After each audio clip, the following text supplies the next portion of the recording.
Водата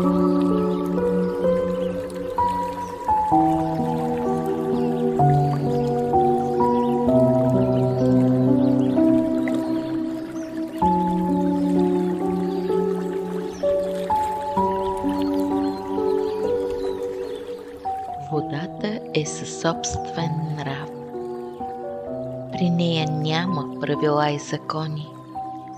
Или ни прегръща, или излива своя гняв. Докоснем ли я, кара ни да я запомним. Водата ни пречиства с кристалния си блясък.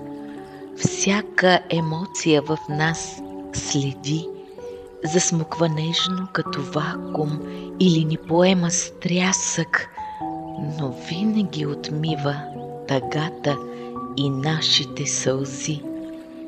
Водата е емоция и сътворение.